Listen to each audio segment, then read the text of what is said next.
माझ्या on wheel देश या यूट्यूब चॅनलमध्ये स्वागत आहे।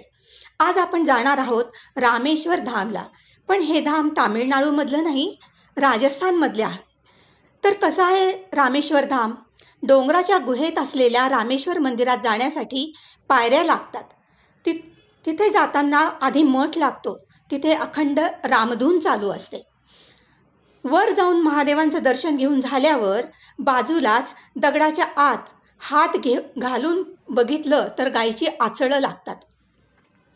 पुजारी सांगतात की गाय येथे येऊन थांबलेली आहे। बाहेरून दिसत नाही, पण मोबाईल आत घालून फोटो काढता येतो। मंदिराच्या पुढे काही मंदिरं, धबधबा, नैसर्गिक टाकं आहे। या तीर्थाची खोली कोणीच सांगू शकत नाही, एवढं ते खोल आहे। लोक तिथे स्नान करतात, परंतु निसर्ग आहे तेव्हा जरा जपूनच। इथलं पाणी कधीच कमी होत नाही। आपण थंड हवेच्या ठिकाणी आलो आहोत असं वाटतं।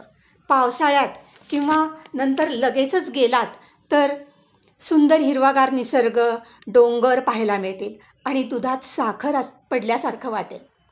सकाळी 5 वाजेपर्यंत जाणं उत्तम।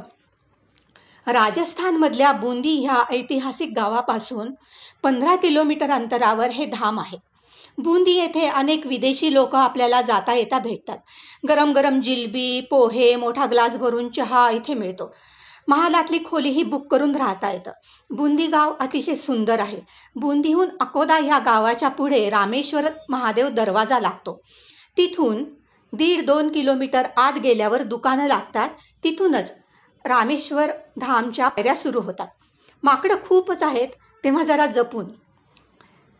बुंदीहून बस अथवा कारनी जाता येईल। आणि हो, इथे गाईडही मिळतात, तेव्हा आवश्यकता भासल्यास त्यांची सोय होऊ शकते।